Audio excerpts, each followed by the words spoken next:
What's up, Internet? This is Rambling Josh, and you're watching another episode of Let's Play Pokemon Red. Last time we took out all the goons on the bike path, so as I discussed on the last episode, our next destination is... well, we can't fly there yet, but it's... Cinnabar Island, that's what it's called. I knew it started with a C, but the name escaped me for a moment. So, to reach there, we have to surf. And like I discussed, there are two ways you can surf there. One of which is heading south from Pallet Town. The other one being headed to the south and east from... come on... Fuchsia City! Coming down this way. But of course, that way is much longer. I don't really want to take that way, which should be pretty obvious considering I flew over to Pallet Town. So this path is a lot shorter, and it does not involve going through Seafoam Island. I'll do all that jazz eventually, just not yet. Off-screen, I also bought myself 20 Super Repels, because surfing around in the water here can be really annoying. Primarily just because, well, I wouldn't say the encounter rate is super high, but the Pokemon that you fight are just really annoying. It's primarily Tentacools, and a lot of them are going to be like level 15 and stuff. It's just not even worth my time, so I am not going to bother. And I believe a Super Repel lasts for 200 turns, I believe? And I can never remember if it completely removes the chance of getting in a random encounter, or if it just reduces the chance, but either one is good. So, yeah. Also worth noting, as you may have noticed, that on the last episode, when I was finishing off the bike path, my Pokemon are all pretty even level now. Everyone except for Gyarados is level 40, and he's level 39. And he's also hurting himself. This is not a very good start. At least confusion is not lasting very long. So I don't think there are actually a lot of trainers on this path. It's actually pretty short. Looks like there are about 8 trainers in total. And yeah, like I said, it's a pretty short path, so it shouldn't take too long to get there. And now Gyarados is all caught up. I think I'm actually going to switch Gyarados out, because on one hand, he does need more experience than pretty much any of my other characters to level up. So getting him that experience now while I can is not a bad idea. But at the same time, he's probably going to be seeing a lot of use in the near future. So let's switch to Jolteon, because obviously all these people in and surrounded by the water are going to be using water types. So Jolteon is just sort of a natural Magikarp? Yes, Jolteon is the natural Magikarp. Choice, that's the word I was looking for. I always remember this one trainer. Just for whatever reason he decides that it's a good idea to use 6 Magikarps. Which is annoying because it means I have to take the time to kill 6 Pokemon. It's really easy to kill them, but I get like virtually no reward for it. Now watch the next one I kill level me up. That would be amusing. Yes, amusing, that's the word for it. Halfway there. Hey look, another Magikarp! Fancy that! Critical hits.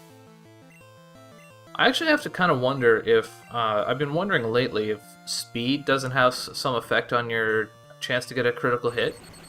Jolteon and Dugtrio, and also Charizard, but Charizard uses Slash a lot, which has a high critical chance naturally. But Jolteon and Dugtrio seem to get a lot of critical hits, and they're both pretty fast. I mean, I don't think Hypno tends to get that many critical hits, so I don't know. I wouldn't be entirely surprised if there's some sort of connection there. This fisherman looks like he has some like a derp face. The sprites for opposing trainers in this game are kind of amusing. And what? Well, that's not what I was expecting to find in the water. I thought you were a swimmer, but you're probably a cue ball. Who also has a bit of a derp face. These guys are actually fairly low level.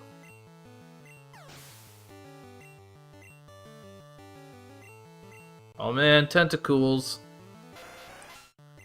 Good thing I used that repel. I might have to fight more tentacles. Who, I mean, really, they're just really annoying enemies to fight in general. Partly just because they come at a very low level when you're just swimming around. They don't always, like, I think they can be like level 15, level 25, level 35. I think they might even go as high as level 40, but even a level, like the highest level tentacle you find is not going to be worth that much experience. I believe Tentacool has the ability to confuse you, probably has the ability to poison you, and for some reason they just seem to have this ability to not die in one hit if you're not using your, like, strong attacks. I don't know what that's all about, but it's annoying. They don't really do anything, like, they don't give you any experience worth noting, and all they really do is wear down your Pokemon and use up the uses of your attacks. So that's pretty annoying. I guess you could say that Tentacools are the Zubats of the sea.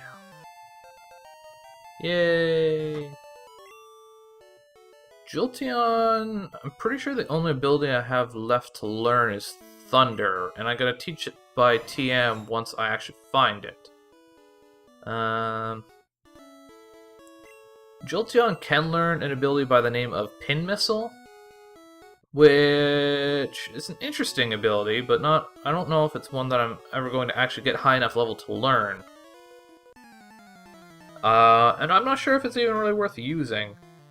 The interesting thing about Pin Missile is the fact that it's actually a bug-type attack, and it's one of the only bug-type attacks, but unlike, say, Leech Life, it's actually moderately strong, I want to say. So using that against a Psychic type might work fairly well, if the situation presents itself, but I don't necessarily know if that will ever be the case. The other thing about Pin Missile is that it's like a multi-hit attack, so it has the possibility of doing 5 hits, but it's probably only going to get like 2 or 3. So that kind of detracts from it a little bit. So we're a little over halfway there now. Unsurprisingly, Jolteon is wiping the floor with these water types. Although we're swimming, so the floor is technically a fair distance below us, but whatever. Why did I use Thundershock there? Should have used Thunderbolt. Thunderbolt for the evolved forms, Thundershock for the weak ones. 5 hits. 5. Yes, 5. Now you use Goldeen. I have a feeling that this Thundershock is going to leave it with like 2 HP left. Or it could be a critical hit. I'm very much okay with that. Jolteon seems to level up pretty quickly. Huh. Double kick, huh? Sure. Let's unlearn Swift, because it's proven to be not very useful. I'm trying to think how double kick actually works. I want to say it's a fighting type attack, which would be interesting. Well, let's take a look-see. Yeah, it's fighting type. That could come in handy. Obviously, I don't have any fighting type Pokemon or other fighting type attacks, so it's interesting. Very interesting. But probably useless. I'm trying to think off the top of my head what even fighting is actually good against, and I can never really remember because honestly I don't tend to really use fighting types.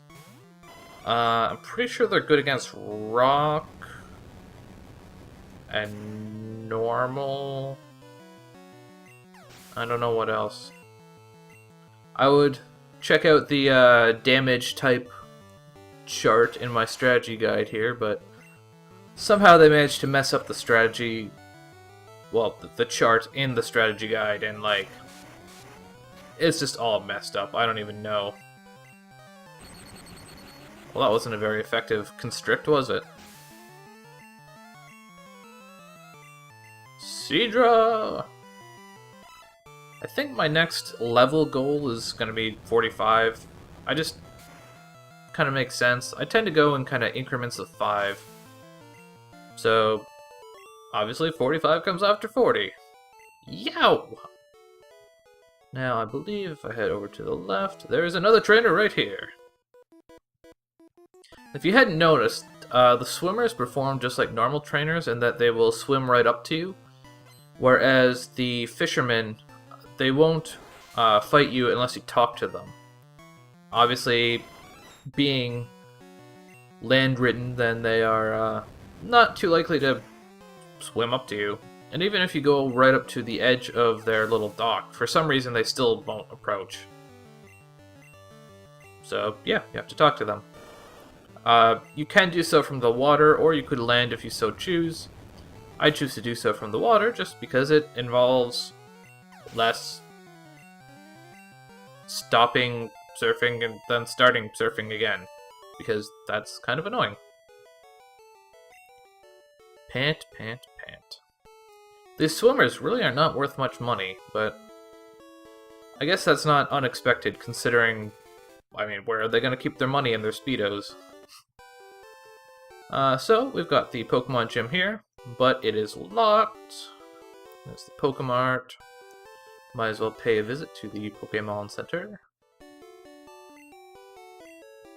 Heal him up!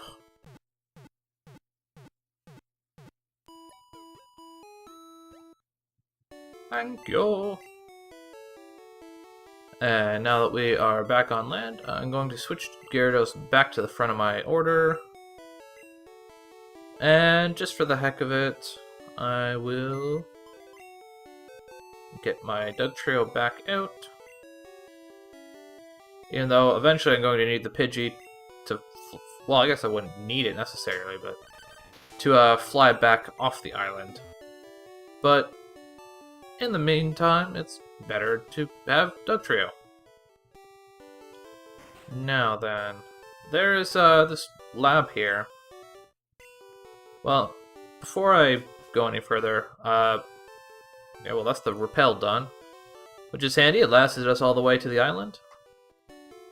Before I go too far into that building on the left, let me retrieve my Helix fossil. There's another fossil that you could have gotten by now over in Pewter City. In the museum there, you can get your hands on, I can't recall what the fossil actually called, but another fossil. And the idea is where is it? You bring the fossils to this building. Yes, I know, I've got a Jolteon on my team, thanks. Okay. What does TM35 do? Metronome, huh? I believe Metronome just uses a random attack out of, like, any possible attack. So you could very well self-destruct. No thanks. I'm pretty sure it's this guy. Yay! Okay, give him the Helix fossil. Yay! So, we hand off the Helix fossil, and when we return, it will be an Ammonite. And if we'd gotten the Dome fossil, it would be a Kabuto. And each of those can evolve, I think, by level, maybe by Moonstone, I'm not entirely sure. So anyways, our next destination is, obviously, we need to go into the gym, but of course, like I said, the gym door is locked, so we can't exactly do that right now. We have to find the key for some unknown reason, and to do that, we come in here. The Pokemon Mansion, which, yeah. This place is pretty big and can be kind of confusing, so I'm going to use another repel, although I don't think you actually get in random counters on this floor. I could be wrong about that. And this place is basically a big puzzle. Let's just look around a little bit. Oop. Well, there's a statue here. If we examine it, every statue has a switch inside of it, which, if you press it, will flip the doors in the mansion. So you may have noticed that there was a door there previously, and now there is not. Fancy that. So that is what the form of the puzzle, the form that the puzzle takes. Just looking at my map real quick here. Pretty sure there's nothing I'm really concerned about on floor 1 here. So let's just go up to floor 2. There's also some trainers in here. Are you a trainer? You are, but you don't walk up to me when you see me. Well, they are a burglar, so I guess they don't want to draw too much attention to themselves. So, let's hit them. Let's just use Bubble Beam. It's strong enough to get the job done, and that way I can kind of preserve my uses of Surf a little bit. Really? I would have expected it to get a little bit more experience from that. Well, hopefully Charmeleon can fulfill my experience needs. I guess that's better. Oh no, my bag of loot! So... Wow, that didn't last very long. I should probably move these repels up to the top. Because I have a feeling I'm going to be using them a lot. Now, there are a couple of places in this building where you can, like... Mew, huh? You can jump off things. This is just like a balcony, but...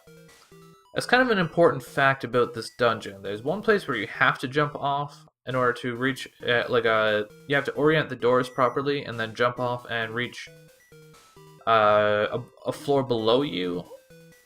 And then there's another balcony that you can jump off that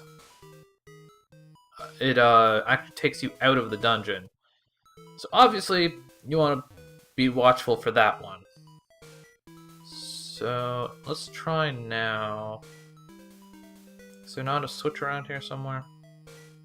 There it is. I guess I have to examine it from the front. Hit the switch. And I guess I want to go in here now. Head up to floor 3? Yeah, 3.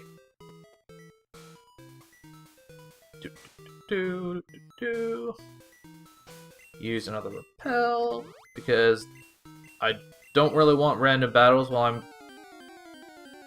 Did I not just use a repel?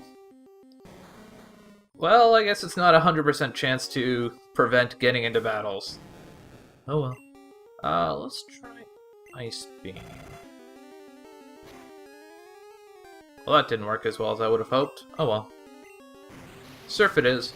But yeah, so I guess repels are not a 100% repellent. It's just very high.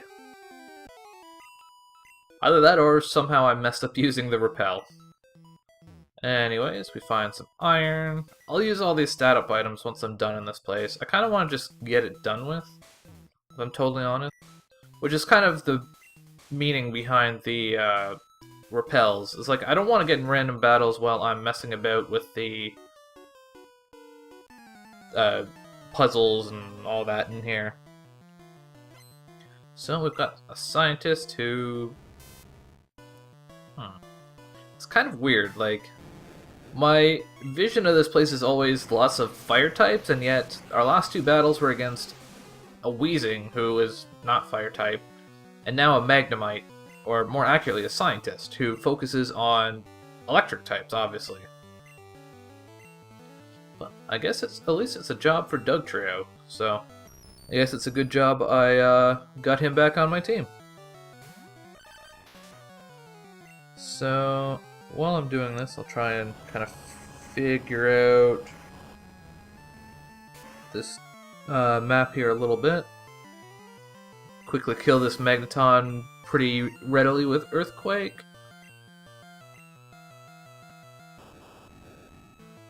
It's kind of odd that Dig and Earthquake have the same number of uses. Normally the stronger attack has less. I would have expected Earthquake to have 5, but I'm certainly not complaining that it has 10.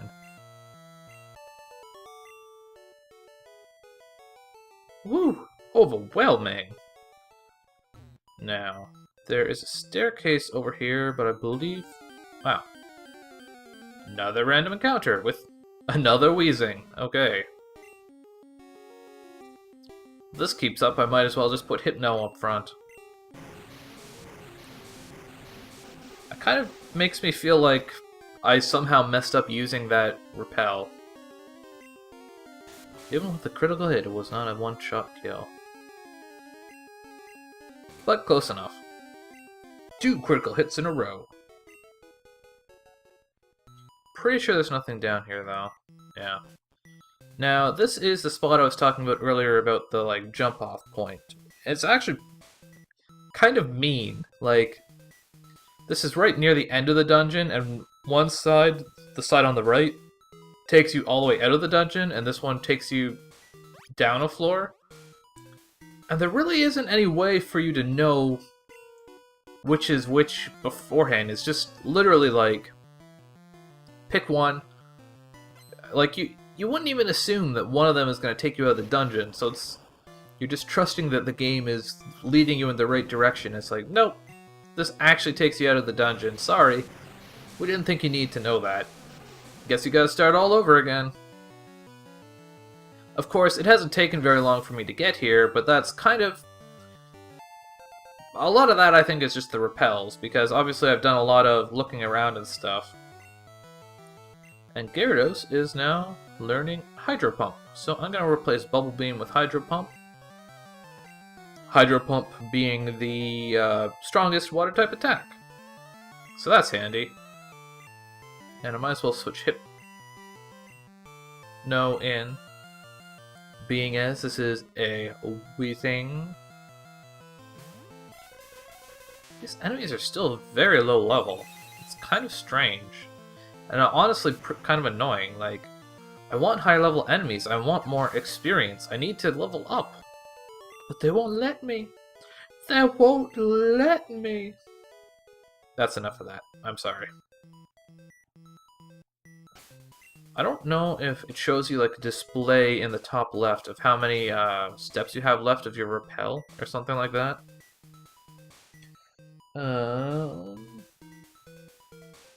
What is down here?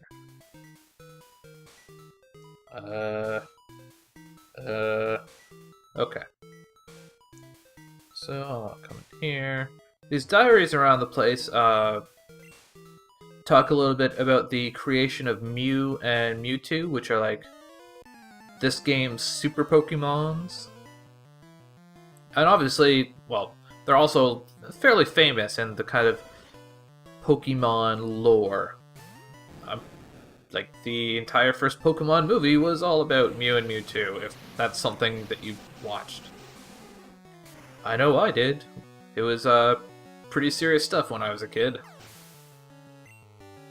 Anyways, taking out this burglar.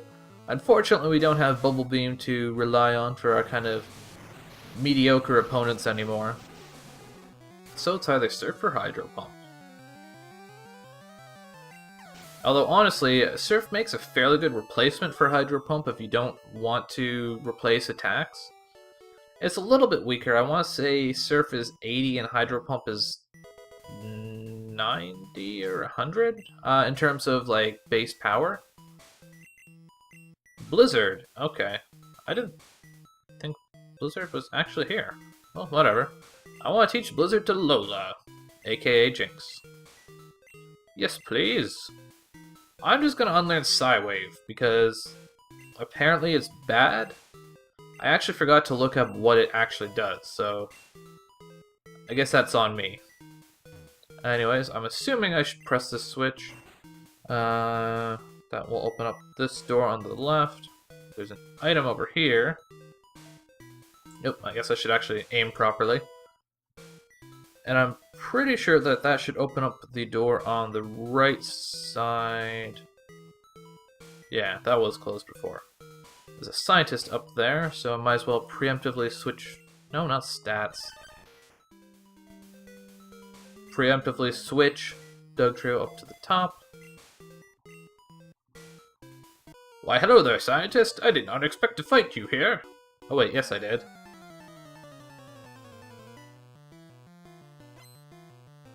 Almost done with this dungeon. I think this guy is actually the last trainer in here, so that's handy. Again, Magnemite is another Pokemon that like floats in the air. I really don't know how Dig works on him. But that's sort of a topic that I probably ranted a little bit too much about over the course of this LP, so... Whatever. Whatever. Look at this guy trying to apply real-life logic to a video game. To Pokemon. What a jerk. Yep, that's exactly what people are thinking right now. Maybe? I don't know. I can't read your minds. As much as I would... Oh, Repel wore off. Might as well use another one. These things don't last as long as I would like. But they're not that expensive. 20 of them only cost me 10,000, whatever the currency in this game is. Which is not bad. I think I had over 200,000 when I bought it, so... That's good. This is not a fire type, but it is a poison type, which is weak to ground. So I guess it's a good thing that I forgot to switch Dugtrio back out of the front spot, I guess. It kind of works out in my favor. And not even 1,000 experience for killing a evolved Pokemon. Don't you love random battles? I do. Not. Solar Beam, huh? Solar Beam is the ultimate grass type attack. It's actually a pretty interesting attack. I think it has something like 120 power, which is obviously very high. But it's one of a couple attacks that takes 2 turns to charge up. So on the first turn, you're just all like, I'm a-charging my laser beam! And then the second turn, you you shoot the solar beam. And you're all like, yay! I shot a giant green laser beam. Although, I don't think it's an option in this game, but in future generations at least, you get the ability, I think it's called Sunny Day. Yeah, because they didn't introduce, I think they're called field effects until the second generation. So in the second generation games, there are these abilities called field effects. I think there's another one called Rain Dance. And they have a certain effect on the way your abilities function. So in the case of Sundance, it increases the damage of fire-type attacks. And I don't know if it has any effect on grass-type attacks, except for Solar Beam, which it makes Solar Beam fire off instantaneously. So that can be pretty handy. Yay, Almanite! I'm never going to use it, but it's there. So, yeah. We have revived Mr. Almanite. We have plundered the depths of the Pokemon Mansion where science happened and then Mewtwo was all like, I'm out of here. And then science stopped happening. And now that we have retrieved the secret key, we are ready to take on the Cinnabar Island Gym Leader on the next episode of Let's Play Pokemon Red. Catch you later.